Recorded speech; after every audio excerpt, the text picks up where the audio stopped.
পরিবার স্বজনদের ছাড়া প্রবাস জীবনের কোনো আনন্দ উৎসবই রঙিন হয়ে ওঠে না। বিশেষ করে ঈদের দিনগুলো কাটে হাসি কান্নার এক মিশ্র অনুভূতির মধ্য দিয়ে। কুয়েত থেকে আমাদের প্রতিনিধি আহাত আম্বিয়া খোকনের তথ্য ও ছবিতে ডেস্ক রিপোর্ট। বুকে কষ্ট, মুখে হাসি, এরই নাম প্রবাসী। এই একটা বাক্যেই প্রবাস জীবনের অবর্ণনীয় দুঃখ কষ্টের দৃশ্য ভেসে ওঠে চোখের পাতায়।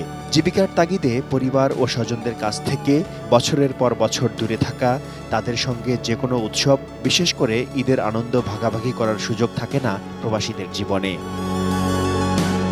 আজ দীর্ঘ প্রায় 34 বছর। এই 34 বছরে দেশে তেমন একটা ঈদ করা হয়নি, খুব কম কয়টা ঈদ করেছি সঠিক মনে নাই। তবে বিদেশে আলহামদুলিল্লাহ এটুকু সান্ত্বনা পাই যে আমার এই ত্যাগের বিনিময়ে আমার পরিবার, আমার আত্মীয় স্বজন, আমার প্রতিবেশী অনেকেই ভালো আছে, অনেকের ঈদটা ভালো হচ্ছে। এটাই আমার সান্ত্বনা। বাংলাদেশে শুধু 2টা ঈদ করা হয়েছে, বাকি ঈদ সব কুয়েতেই করা হয়েছে।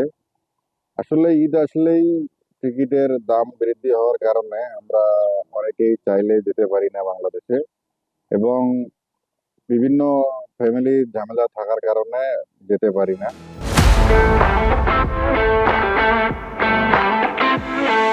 প্রবাসীদের ঈদ চলে যায় শত ব্যস্ততার মাঝে। যাদের ছুটি নেই তারা কর্মস্থলেই সময় কাটান। ওই সময় বেসরকারি বিভিন্ন প্রতিষ্ঠান বন্ধ থাকলেও সরকারি জরুরি বিভাগ সবসময় খোলা থাকে। ফলে উৎসবের দিনটি কেটে যায় কাজের মধ্যেই। 20 বছর ধরে কুয়েত, প্রায় তিনটা ঈদ আমি দেশে করতাম পারছি, আর বাকি ঈদগুলো আমি কুয়েতে করি এই ছুটির কারণে, এবং দেশে যেতাম পারি না আমরা প্রবাসীরা।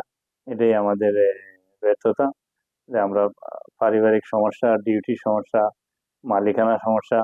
ঈদ দেশে যাওয়ার কথা ছিল, কিন্তু নিজের কর্মব্যস্ততা এবং অফিসের ছুটি না পাওয়া এবার দেশে যাওয়া হয় না। ছুটিতে লম্বা ঘুমে কাটে অধিকাংশ প্রবাসীর ঈদের দিন। নামাজ শেষে স্বজনদের সঙ্গে ভিডিও কলে কথা বলে মনকে শান্ত করার চেষ্টা করেন কেউ কেউ। এ যেন আনন্দ আর কষ্টের এক মিশ্র অনুভূতি। কুয়েত 22 বছর ধরে আছি, 2 ঈদ করছি বাংলাদেশে, আর তো করতাম পারছি না ঈদ। টিকিটের দাম বেশি থাকার কারণে বাংলাদেশে যাইতাম পারি না। আগে অনেক সুযোগ সুবিধা ছিল, 2টা ঈদও যে দেশে করছি, রোজার ঈদও করছি, কোরবানি ঈদও করছি। আর এখন ওই ধরেন রোজার ঈদ করতে গেলে কোরবানি ঈদ আবার হিমশিম খায়। অন্য সবার মতো প্রবাসীরাও চান প্রিয়জনদের সাথে ঈদ উদযাপন করতে, কিন্তু এই রেমিটেন্স যোদ্ধাদের কাছে ঈদ মানেই এক অন্যরকম বিষাদ। Shaon Mahfuz, desk report, ATN news.